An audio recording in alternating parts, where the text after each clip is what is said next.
agora Sub40, o programa de entrevistas de Ópera Mundi com Breno Altman. Nossa convidada dessa semana é Renata Souza. Ela é deputada estadual no Rio de Janeiro pelo PSOL, jornalista formada pela PUC, doutorada pela Universidade Federal Fluminense. Renata é autora de Cria da Favela, Resistência à Militarização da Vida, livro publicado pela editora Boitempo em 2020. Boa noite, Renata. Obrigado por atender nosso convite. Uma honra e um prazer tua presença no Sub40. Boa noite, Brendo. Boa noite a todos aqueles e aquelas que nos assistem. É um prazer enorme estar com vocês, poder trocar essa ideia num momento tão específico do nosso Brasil, dos desafios que nós temos, seja no campo da esquerda, seja para as favelas e para as periferias. Então, é um prazer estar aqui com vocês. Renata, a nossa primeira pergunta é sempre protocolar, por conta, digamos, do perfil do programa. Onde e quando você nasceu?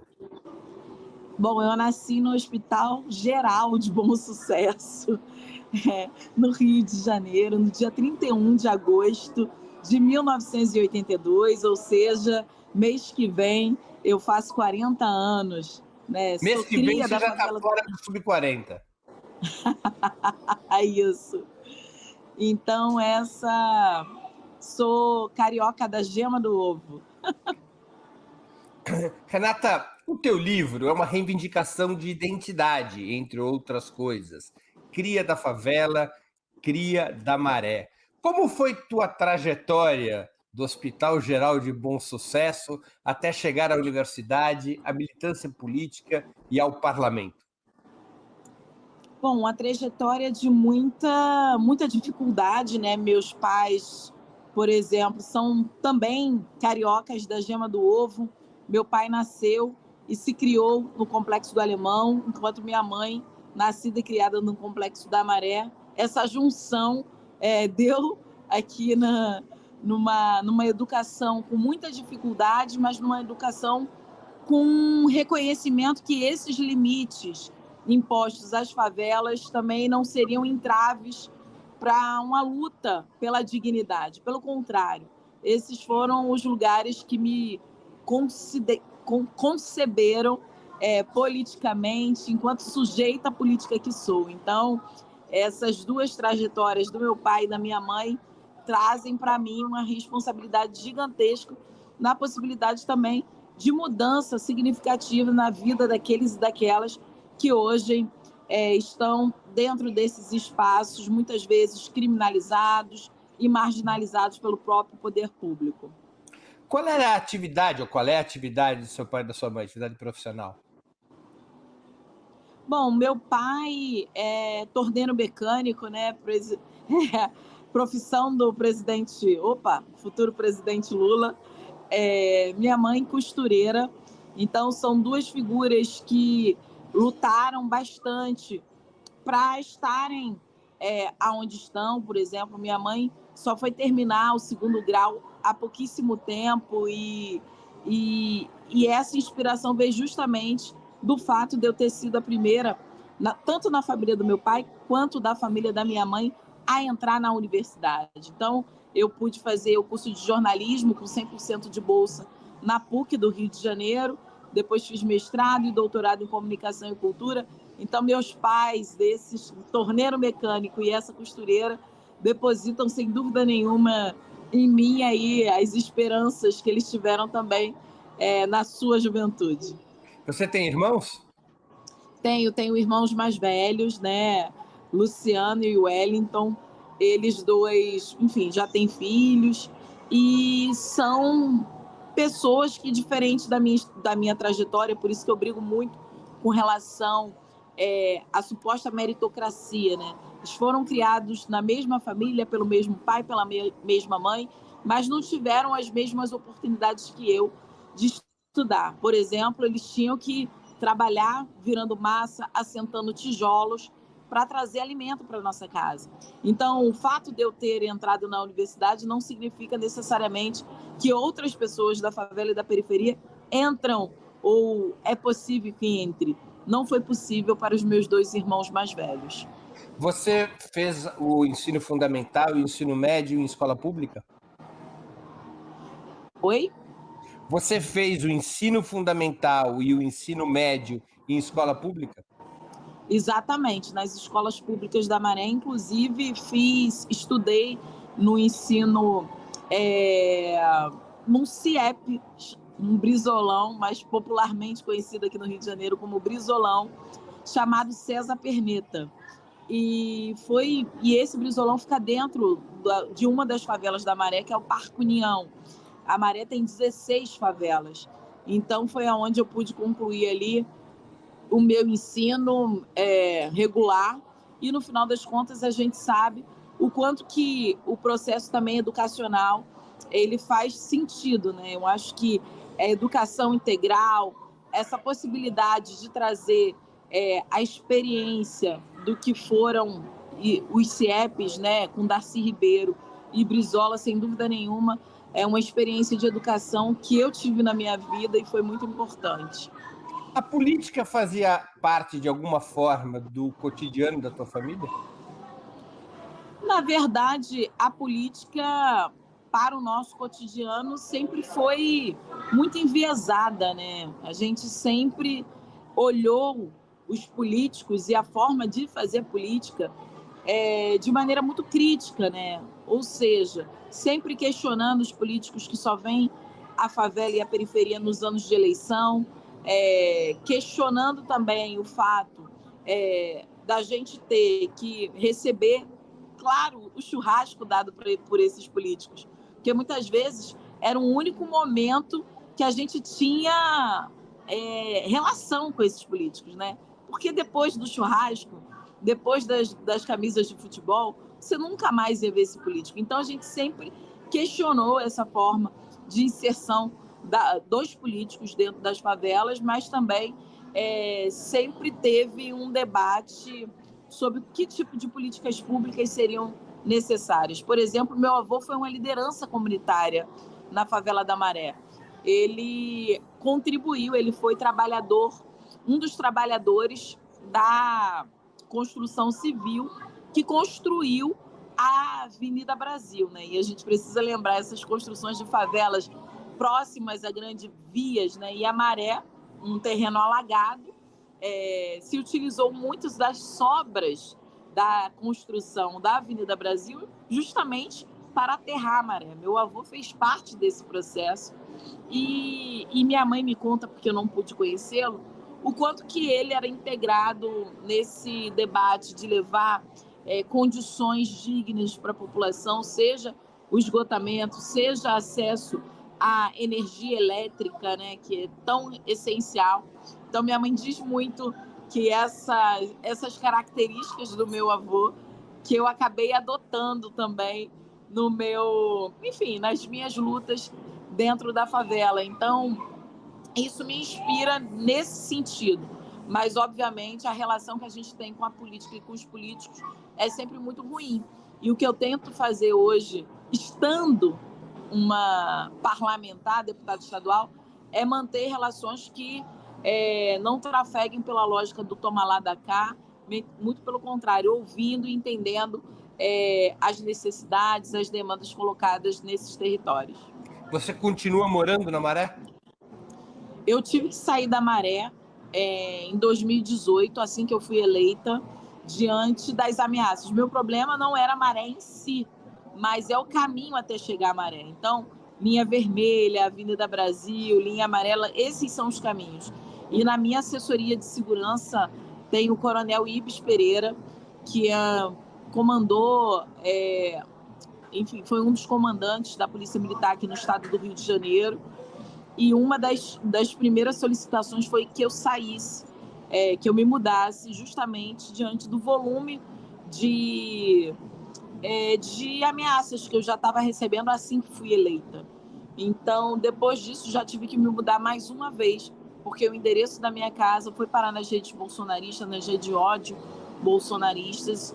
E nesse sentido, olhar para a segurança e ter que me mudar da Maré, talvez tenha sido, talvez não, tenho certeza que foi o que mais me doeu em termos de ter que sair de um lugar por conta das ameaças que eu sofro, né?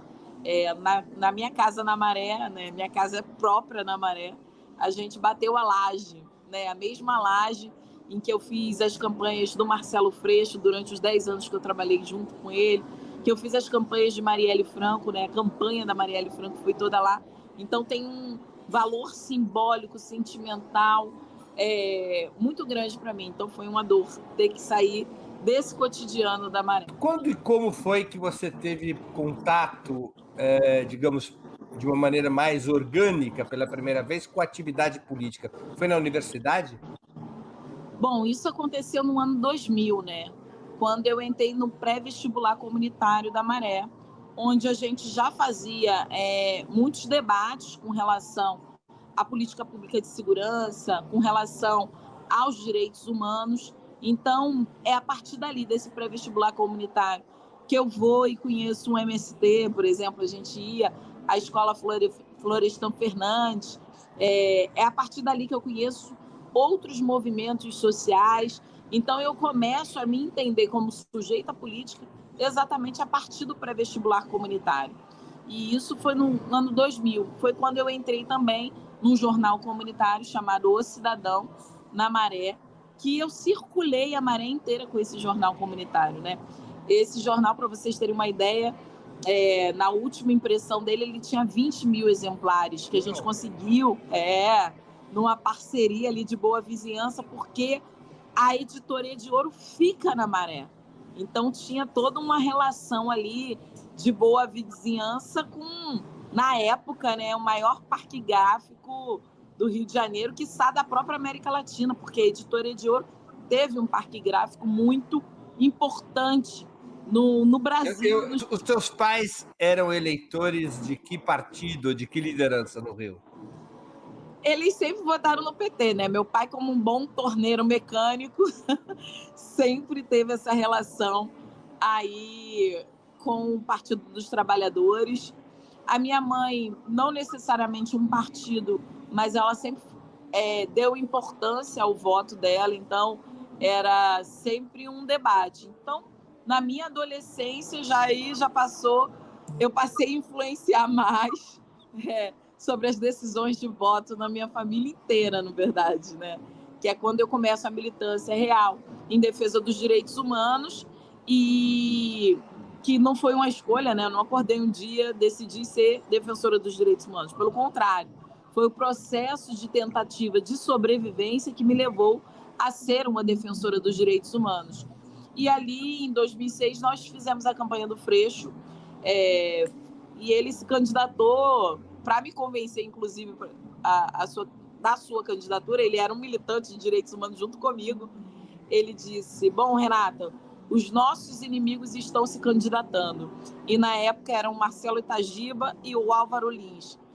Marcelo Itagiba tinha sido superintendente da Polícia Federal e o Álvaro Lins era da Polícia Civil, né?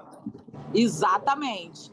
E eles faziam uma dupla dessa política de morte dentro das favelas e das periferias, né? Uma lógica de guerra às drogas, supostamente às drogas. Eles inauguram isso com muita força aqui no estado do Rio de Janeiro. E o Marcelo Freixo já estava: olha, os nossos inimigos estão se candidatando, então nós precisamos estar lá. Então, a partir desse momento que eu começo também a me inserir num partido político, a construir a partir desse lugar da política institucional. O teu primeiro partido foi o PSOL? Você nunca foi do PT? Nunca fui do PT. Meu primeiro partido foi o PSOL, é o PSOL. E ali naquele momento, inclusive, quando a gente fez o primeiro congresso do PSOL na favela da Maré, eu, Marielle, Alexandre, Marilúcia, enfim, o nosso grupo político na Maré organizou o primeiro congresso do PSOL, lá em 2006, o lançamento do primeiro congresso do PSOL, e o lançamento foi na Maré, na Praça do Parque União, uma praça super conhecida pelos nordestinos, porque virou um ponto, né? Porque a maré é muito negra e nordestina. e ali virou um ponto de encontro dos nordestinos, em especial dos nordestinos pobres, dentro da Maré. Então, a gente fez o lançamento do primeiro congresso do PSOL nessa praça. Então, eu comecei no PSOL já de maneira muito organizativa e trazendo para a favela, e dizendo, se é diferente do PT, vamos lá saber quais diferenças são essas, botando a favela como prioridade. Renata, você tinha, pelas minhas contas, 20 anos nas eleições de 2002. Portanto, foi quando você deu seu primeiro voto para presidente. Para quem foi? Foi no Lula. No primeiro e no segundo turno? Primeiro e segundo turno, né? Eu acho que eu nunca tive dúvida de que o voto seria no Lula, porque sabia da importância, né? Na verdade, quando a gente tem 2006, né? 2006, a campanha de 2006, que foi uma campanha presidencial também, ali, na época, eu ainda votei na Heloísa Helena, que era a candidata do nosso partido naquele momento. Me atraía muito o debate de já ter mulher no parlamento e, enfim, nos espaços de poder, e quem sabe presidenta da República. Eu já estava trazendo essa discussão. Então, foi meu primeiro momento ali, mas, sem dúvida nenhuma, antes de 2006, meu voto foi no Lula, foi nessa ala, inclusive, de pessoas que traziam um debate e trazem um debate importante sobre a superação das desigualdades sociais. Você se engaja de uma maneira mais organizada, como você contou, na luta pelos direitos humanos a partir de 2006. Como isso iria desembocar, 12 anos depois, em ser uma deputada estadual? Isso foi realmente uma surpresa, porque, na verdade, eu estava me organizando, né? Enquanto militante de direitos humanos, eu sempre fiquei nos bastidores também na defesa dos direitos humanos. Quando fui trabalhar com o Freixo em 2007, ele me convidou exatamente para fazer a política de comunicação, pensar isso dentro do mandato, mas também executar a comunicação. O Freixo é eleito deputado estadual em 2006, não é isso? Isso, em 2016. Inclusive, foi no dia 2 de outubro de 2006, né? Então, num dia de muita tragédia na Maré, enfim, isso daí é papo para outro momento da gente ter. Mas eu não havia qualquer tipo de aspiração a estar na linha de frente da política. Pelo contrário, eu sempre me senti muito útil nos bastidores, pensando em comunicação, pensando também a linguagem dessa comunicação para fugir de um politiquês que se afasta das pessoas, na realidade. Então, quando começo a trabalhar com o Freixo, também começo a pensar o quanto que o trabalho institucional fazia diferença na vida das pessoas, em especial dos movimentos sociais, da sociedade civil organizada. E aí, a gente tem, em 2016, 10 anos depois, inclusive, 2015, para ser mais exata, Eduardo Cunha atentando contra a vida das mulheres, né? Em especial no debate sobre aborto, né? E da criminalização dos abortos até em casos previstos por lei, como estupro, feto anencefalo, e teve um levante das mulheres muito importante naquele momento, e nós decidimos pela campanha de Marielle Franco. Então, achávamos, e a Marielle coordenou a Comissão de Direitos Humanos, enfim, fez toda uma trajetória que era importante para a gente. Então, tanto você quanto na Marielle. Oi? Tanto você quanto a Marielle, nesse momento, eram da assessoria do Freixo. Exatamente, éramos. E tinha essa percepção da importância de ter uma mulher preta da favela também vindo para esse lugar da linha de frente, e nós optamos por Marielle. E naquele momento eu já estava consolidando a minha carreira acadêmica, estava terminando o meu doutorado e possivelmente daria as contribuições, né, no último ano, em 2018. Eu já estava indo fazer provas para ser professora universitária, enfim, já estava saindo desse caminho, e acontece o feminicídio político de Marielle. E, Breno, eu trabalho com esse conceito de feminicídio político, não para esvaziar o seu caráter político e as pessoas pensarem que é um crime de ódio. Pelo contrário, eu estou reforçando dois conceitos que são extremamente importantes para um Brasil que submete as mulheres para uma sociedade patriarcal. Então, a gente já tem o feminicídio em si como algo político. Mas reforçar o feminicídio político, dois conceitos fortes numa expressão como essa, consolidar isso no campo, porque a gente sabe, né, no campo do direito, aquilo que não se nomeia não existe. E, para mim, feminicídio político existe. A gente teve a irmã Dora Tistang sendo assassinada. Contra as mulheres, né, a CPT tem uma lista extensa de mulheres que foram mortas no campo, líderes, né, pela luta pela reforma agrária, que foram mortas. Então, feminicídio político, para mim, é um conceito que não é só para as mulheres que estão na política institucional, mas para as mulheres que estão na linha de frente de transformações significativas na sociedade. Então, nesse sentido, eu acho, e no pós-doutorado eu conceituei melhor essa expressão, justamente entendendo que a gente precisava dar nomes. Não, longe de mim criar um novo tipo penal, não era isso. Era exatamente dar nome a algo que para mim é muito sensível. E foi a partir do feminicídio político de Marielle que os grupos que nós organizávamos e organizamos juntas durante 20 anos das nossas vidas, falaram, não, Renata, você tem que vir candidata. Também foi a decisão mais difícil que eu tive que tomar na minha vida, né? Ser candidata no momento de uma violência gigante, da perda de uma amiga querida, da maneira tão bárbara e vil que foi. Por exemplo, se eu for comparar com a candidatura da Marielle teve cerca de 1.600, 1.700 votos. Eu já tive 2.000 e pouquinho. Então, assim, a gente vai consolidando esse lugar, esse espaço também na Maré, né? A Maré é um contingente populacional de umas 140, 150 mil pessoas. 140 mil habitantes. É muita gente, né? E ali se encontra, assim, todos varejistas, grupos, né, e comandos dos varejistas de drogas e também das milícias. Então, a Maré é um emaranhado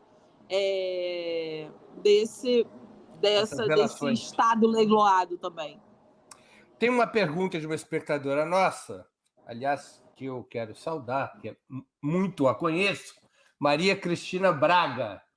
Renata, qual a parcela de contribuição do Vito Gianotti na sua formação?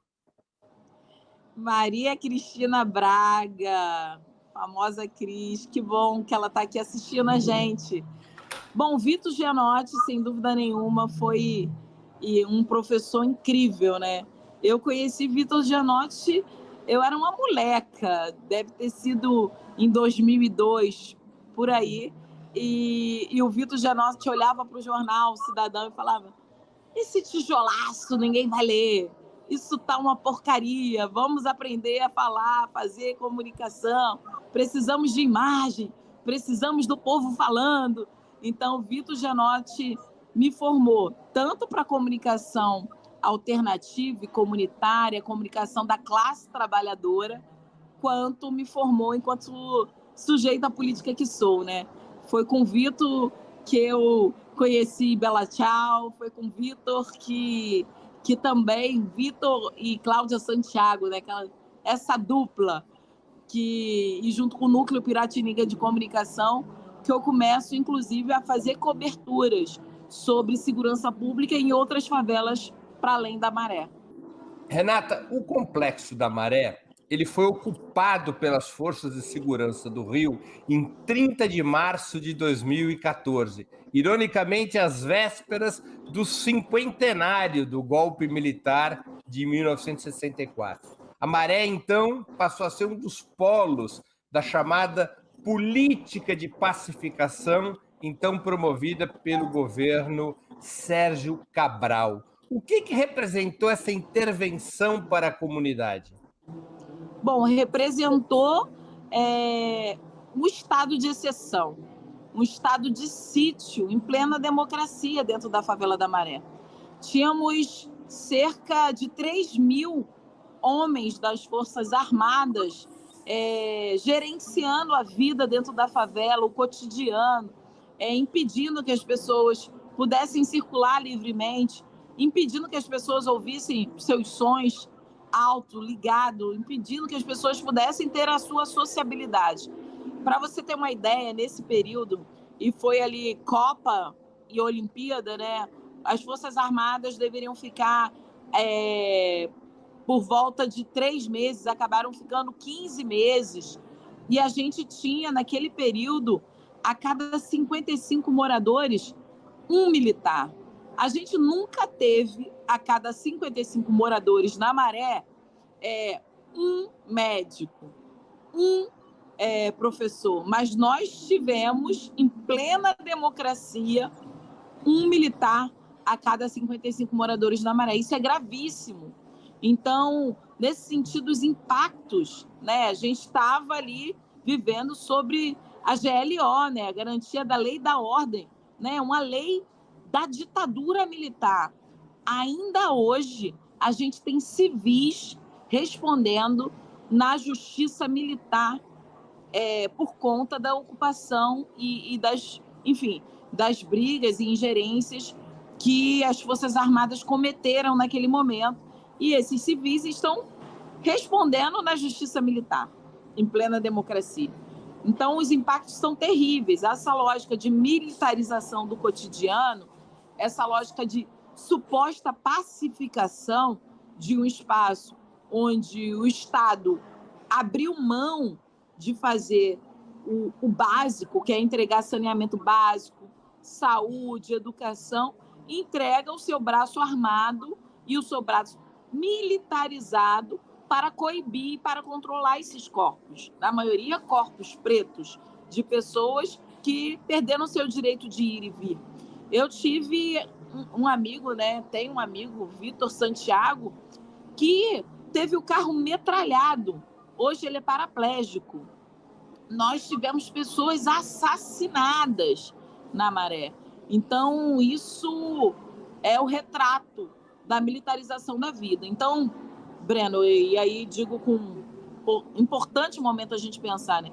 A democracia, o processo de redemocratização do Brasil foi inconcluso para esses espaços de favela em periferia.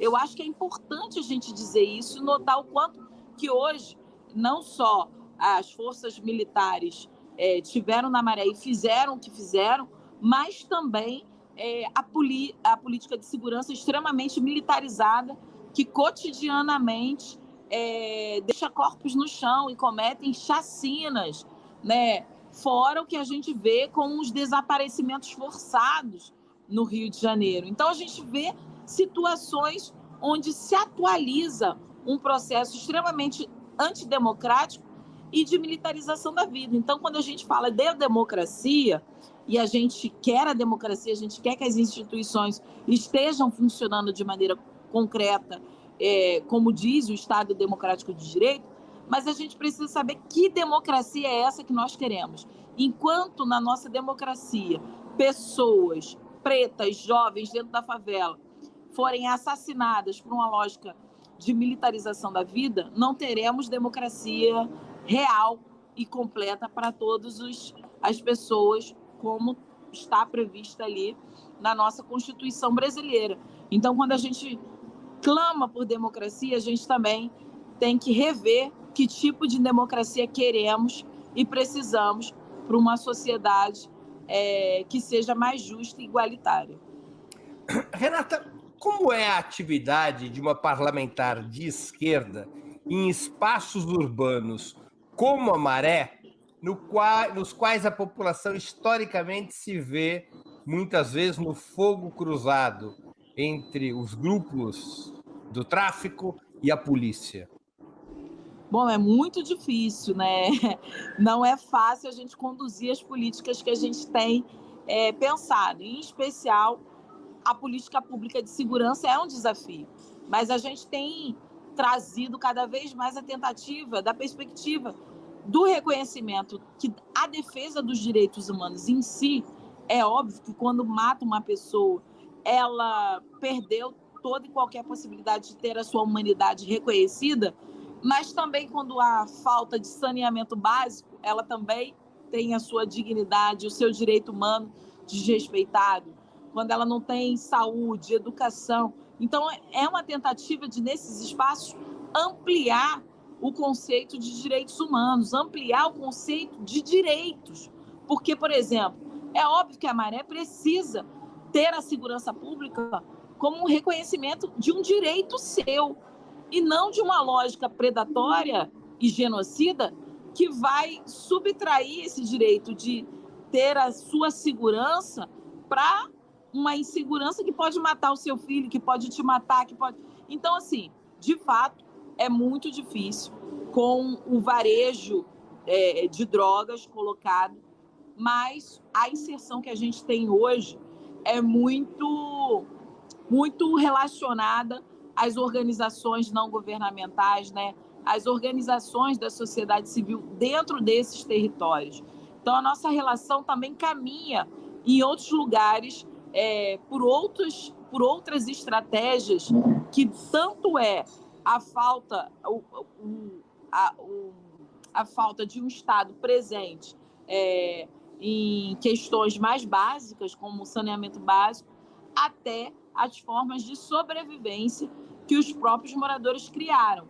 Então, a nossa articulação é basicamente com as organizações não governamentais e as organizações menos institucionalizadas também, né? Porque uma coisa é você ter uma ONG, uma OCIP, enfim, o que o valha, mas outra coisa é ter a sociedade civil organizada trabalhando e se pensando enquanto favela, enquanto periferia. Então, é por esse caminho que a gente vai. Fala um pouquinho mais alto, Breno. Como que as milícias, a polícia e os grupos do tráfico se relacionam com essas organizações em territórios como a Maré? Bom, na verdade, me parece, o que eu acompanho, há uma respeitabilidade sobre essa atuação, porque eles também entendem que não dá para ficar sem essas organizações fazendo aquilo que o Estado deveria estar fazendo e não faz. Então, me parece muito mais que não há, e eu não vejo dessa forma, como um processo de, enfim, de passar a mão na cabeça do varejista de drogas ou das milícias, mas não é conivente, mas precisa ter uma convivência que faça sentido para aquela população. Então, no cotidiano, é muito perceptível a importância dessas organizações ali. E o tráfico sabe disso, e os varejos de drogas sabem disso, os milicianos sabem disso. Então, você vai ter em espaços diferentes da Maré, onde esses grupos se sentem mais legitimados, por exemplo, de exigir, grana dessas instituições. Isso pode acontecer, isso acontece no Rio de Janeiro, mas o que eu tenho vivenciado na Maré é muito mais de uma respeitabilidade, de um reconhecimento importante do trabalho desenvolvido por essas organizações. Renata, para a construção de uma política alternativa de segurança pública, você acredita que seja um passo indispensável a legalização das drogas? Acho que sim, é muito importante. E a gente precisa fazer, na verdade, um debate concreto sobre isso, né? Porque, em nome da guerra às drogas, e a gente não tem uma política de drogas, não tem uma política que faça o debate necessário com relação a isso.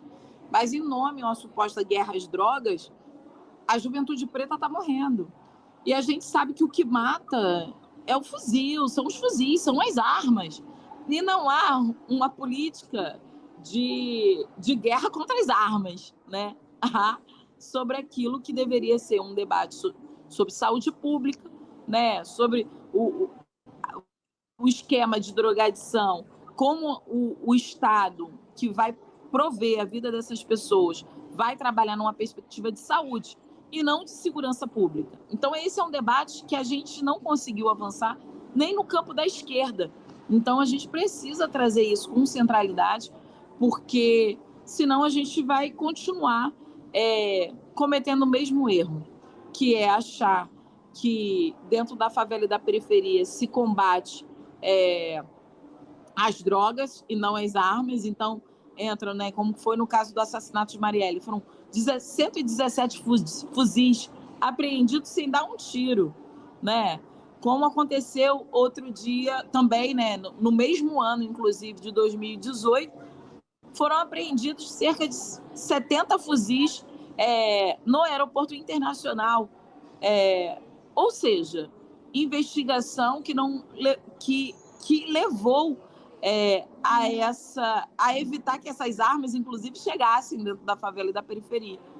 Então, eu acho que é disso que a gente precisa fazer um debate muito concreto a partir da realidade concreta. Hoje, o que mata são as armas. Eu não estou vendo gente morrendo de overdose. Eu estou vendo gente morrendo com balas de fuzil. Então, é esse o caminho que a gente precisa trilhar. E nesse momento em que o Bolsonaro aumentou no Brasil inteiro em mais de 400%, quase 500%, o número de civis armados, você, com toda a política, né, de flexibilização às armas, né, ao acesso às armas, eu vejo com muita preocupação, porque hoje, de fato, há muitas armas em circulação e isso, sem dúvida nenhuma, gera para todos nós uma situação de insegurança. Renata, nas eleições de 2018, como você mesma já nos contou, você foi a candidata mais votada da esquerda no Rio, com 63 mil votos. Nesse mesmo pleito, 2018, Jair Bolsonaro foi eleito presidente do Brasil, vencendo os 2 turnos no Rio de Janeiro por larga vantagem.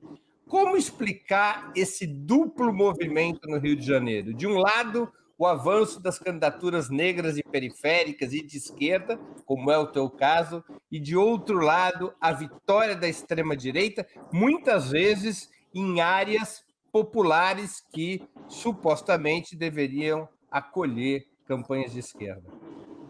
Pois é, essa é a pergunta de milhões, né, Breno Altman? Porque a gente tem, né, aqui no Rio de Janeiro e alguns cálculos, alguns intelectuais que avaliam os votos no Rio de Janeiro dizem que temos 25%, né, a esquerda no Rio de Janeiro tem 25% dos votos, né? Isso também é revelador de como se vota no estado do Rio de Janeiro. E aí é importante também dizer que quem perdeu voto foi a direita tradicional, foram eles que perderam voto para a extrema-direita. Isso também é um dado da realidade. O que seria direita tradicional no Rio de Janeiro? Bom, a direita tradicional no Rio de Janeiro são aqueles e aquelas que sempre se mantiveram no poder, né? Sim, eu digo, junta ali com um pedaço do centrão. Para as pessoas que não são do Rio entenderem, são que partidos? Basicamente as famílias tradicionais, né? Família Cabral, família Pisciani não foi, mas era Pezão. Enfim, essas famílias, família Garotinho, essas famílias políticas tradicionais aqui no Rio de Janeiro. Que tinham governado o Rio desde 2002. Exatamente. Eles não conseguiram. Inclusive, outro dia eu estava conversando com um jornalista e falava da desilusão, inclusive, da Clarissa Garotinho, né? Com os votos de 2020. Na verdade, ela ficou abaixo da gente em 2020 na disputa para a prefeitura. E ela falava, ela estava se questionando como aquilo pôde acontecer, né? Na frente dela estava exatamente o candidato do Bolsonaro naquele pleito para a prefeitura de 2020. Então, isso é muito simbólico também, né? Rio de Janeiro que gestou o bolsonarismo, da política do ódio, em especial com bandido bom é bandido morto, né? Começa tudo aqui, essa história. Então, furar ali um pouco os 13 primeiros, né, dos bolsonaristas eleitos com a votação muito expressiva para a Assembleia Legislativa do Rio de Janeiro, eu acho que tem muito mais a ver com a nossa inserção nesse campo da esquerda, e é importante dizer, o PSOL é o maior partido de esquerda aqui no estado do Rio de Janeiro, e isso reverberou durante o processo eleitoral. Não à toa, a nossa bancada foi a segunda maior bancada na Assembleia Legislativa nesse momento de 2018, das eleições, pós-eleições de 2018. Então, você tem aqui um voto que é muito polarizado, mas que, evidentemente, a direita, essa direita tradicional, perdeu lugar para os bolsonaristas, enquanto a esquerda em si, ela cresceu, né? Cresceu justamente porque fez a polarização a esses grupos, desde o primeiro momento. Então, isso é o que eu relego a esse resultado tão importante naquele momento. Em especial, em especial de mulheres pretas, vindas de favela e periferia, com um debate muito grande contra o racismo, a LGBTfobia, contra toda essa lógica de criminalização das favelas e das periferias. Então, foram temas colocados no debate naquele momento também. O petista Marcelo Arruda foi assassinado por um bolsonarista que invadiu sua festa de aniversário, agora no dia 9 de julho, em Foz do Iguaçu, demarcando uma possível escalada da violência neofascista.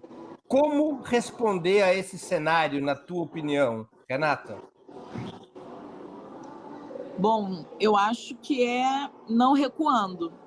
Não dá para a gente aceitar que esse tipo de situação é para colocar como ameaça a todos nós. Eu já vejo pessoas dizendo que não vão sair de vermelho na rua. Eu já ouço pessoas falando quanto que está com medo. Então, a gente tem que responder fazendo o contrário disso. Hoje eu estou de vermelho, especificamente. Óbvio, eu não tenho peito de aço, não é isso. Mas é entender que nós vamos ter que estar coletivamente organizados, né? Não dá para ficar achando que o Lula já ganhou, porque não já ganhou, né? Não é assim. A gente precisa de muita mobilização social, a gente precisa de muita construção nessas parcelas mais empobrecidas do Brasil, e eu não tenho dúvidas, né? Todo mundo reconhece, né? E eu frequento muitas das favelas. Hoje, inclusive, estava em uma das favelas da Ilha do Governador, aqui no Rio de Janeiro, e estava numa ação de cozinha comunitária. E as meninas estavam cortando legumes e a gente estava conversando, porque elas estavam fazendo as marmitas que vão ser entregues agora à noite para a população em situação de rua. E elas diziam, a gente precisa tirar o Bolsonaro, eu quero o Lula. Quando tinha o Lula, a gente tinha comida. Então, assim, é isso. A lembrança que as pessoas têm do governo Lula é ter comida, é ter o mínimo e importante, necessário para a sua sobrevivência. Então, eu acho que é esse debate que a gente tem que fazer com a população mais empobrecida, porque todo mundo tem nas suas memórias afetivas e materiais o Lula como essa grande figura. Você é candidata? Sou pré-candidata a deputada estadual aí nessa corrida. Você é candidata à reeleição, então? Reeleição, exatamente. A gente entende hoje, Altman, que temos que fazer uma condução ainda do trabalho que fizemos até agora na Assembleia Legislativa, né? O nosso mandato se consolidou como um dos mandatos que mais enfrentou o bolsonarismo dentro desse espaço, que é historicamente um espaço de homens brancos, da elite política e econômica, né? Não só do Rio de Janeiro, mas esses são os espaços que se consolidam no Brasil, né? De capitanias hereditárias, né? Onde o poder passa de pai para filho. Então, o nosso mandato ali se consolidou como um enfrentamento a essa lógica política que inviabiliza a vida de mulheres pretas, de favela, de periferia, de uma população que hoje está esquecida pelo Estado. Então, a gente entende que o trabalho que nós fizemos na Assembleia Legislativa, ele precisa ser ampliado com uma possível reeleição, em especial, desde ter sido a primeira mulher preta a presidir a Comissão de Defesa dos Direitos Humanos, e foi ali a primeira violência política que eu senti mais forte, que foi quando eu denunciei o Witzel, a ONU e a OEA, pela utilização de helicópteros como plataforma de tiros, né? Isso é proibido até em países em guerra, né? Esse tipo de ação. E o ex-governador, ex-juiz, tentou cassar o meu mandato, né? Então, já de antemão, eu só tinha 4 meses de mandato, Altman. E foi muito simbólico, porque naquele momento tinham pelo menos 5 deputados presos porque roubaram. E esses deputados tomaram posse na cadeia.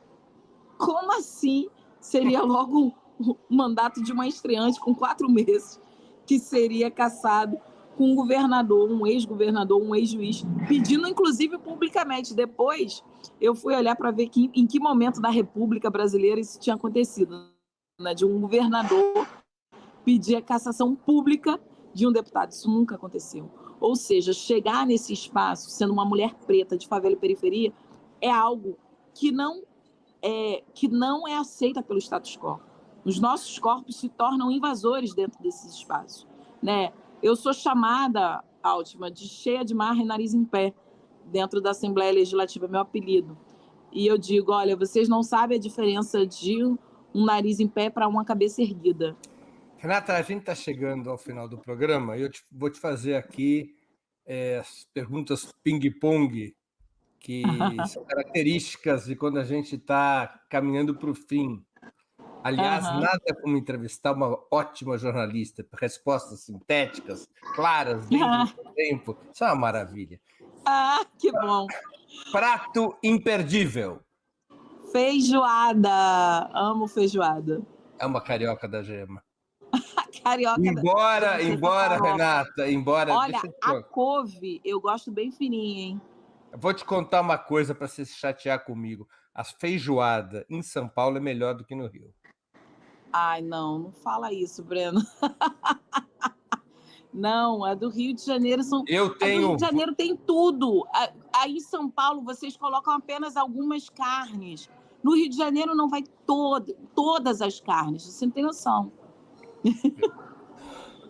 A minha experiência com a feijoada é que São Paulo, em média, serve uma feijoada melhor que a do Rio de Janeiro. Então qualquer dia eu vou aí comer feijoada com você em São Paulo. É minha convidada. Cerveja, cachaça ou vinho? Cerveja. Para acompanhar a feijoada, né? Vamos lá. Acho que aí é uma dobradinha importante. Esporte favorito? Eu gosto de vôlei, eu já joguei vôlei. Jogava no clube escolar. Maravilhosos. Time de futebol? Flamengo! Vamos! Festa na favela. É o time da nação. Passatempo. Eu gosto de ler. Bom, livro inesquecível. Gente, Um Defeito de Cor. É um livro que realmente mexe muito comigo. Da Ana Maria Gonçalves, essa mulher incrível. Teve com a gente no Rio de Janeiro, inclusive, lançando o selo Luísa Maim. Então, quem quiser ir também ver o nosso selo Luísa Maim, dá para baixar lá com alguns temas sobre gênero, raça e classe no Brasil. Eu tenho que ler esse livro. Ele é um dos mais indicados nos programas todos que eu faço. A maior parte Breno, você vai lendo e você vai parando, porque tem momentos que você não consegue seguir à frente. Então, é assim, para e passo. É um livro para e passo, sabe? Você tem que se dar um tempo, vai de novo. É um negócio... Muita coisa. Música preferida? Eu gosto do Canto das Três Raças, né? Clara Nunes, maravilhosa. Amo demais. Nossa, essa música mexe muito comigo. Você sabe cantar, Renata? Não. Não faz eu cantar, senão eu vou perder Vai As perder pessoas votos? que me amam. Mais que votos, você vai perder as pessoas que te amam. Tá certo. Filme marcante. Bom, Histórias Cruzadas. Eu acho que esse filme realmente assim mexeu muito comigo, assim. Quem me indicou para assistir na época foi o Muniz Sodré, né? Muniz Sodré foi da minha banca no mestrado e no doutorado, né? Um dos poucos pretos intelectuais, 80 anos esse ano, um dos poucos pretos intelectuais que fala a língua iorubá. Então, Muniz Sodré é uma figura que eu admiro muito, intelectual negro, fundamental. Eu vi esse filme, é um grande filme mesmo. Nossa, é assustador. Ídolo político. Ídolo político. Cara, eu tenho que falar do Abdias Nascimento, porque Abdias é esse cara que usou o quilombismo para refletir também desde coisas tão simples como o teatro negro, mas também algo muito relevante com relação às posturas políticas que nós pretos precisamos ter dentro desses espaços. Então, Abdias Nascimento, além de um grande intelectual, para mim foi aí um grande parlamentar, inclusive foi o cara que fez aí o 20 de novembro, Dia da Consciência Negra. Claro que a gente discute, no movimento negro discute que é a questão da consciência, mas sabemos o quanto que ele foi importante nesse processo. E se minha memória não me trai, ele também é o autor do projeto de lei do 13º salário. Sim, sobre o quê? O projeto de lei do 13º salário. Ah, sim! É mesmo? Não sabia. Também. Eu não tenho, minha memória pode estar me traindo, mas eu acho que é do Abdias. Pô, vou pesquisar, hein? Se for, hein? Aí amo mais o Abdias. Renata, evento histórico do qual gostaria de ter participado? Bom, eu acho que um evento histórico importante para nós foi que eu gostaria de, enfim, ter agido foi o voto feminino, né?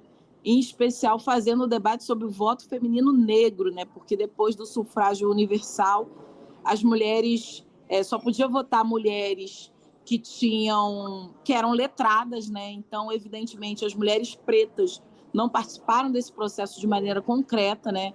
Só muito tempo depois as mulheres pretas puderam fazer parte desse processo em quantidade, digamos assim, mas sem dúvida nenhuma para mim, né, que hoje estou neste lugar, entender que o voto feminino fez e faz a diferença, das mulheres votarem e serem votadas, né, porque isso define a vida da nossa população, isso define a política entre a vida e a morte.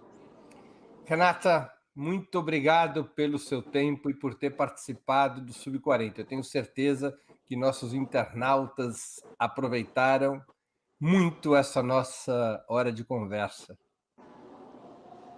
Poxa, Breno, eu que agradeço todo mundo que ficou aí assistindo a gente até agora. Entre lá nas nossas redes sociais, Renata Souza Rio, no Instagram, no Twitter, no Facebook, enfim, no TikTok.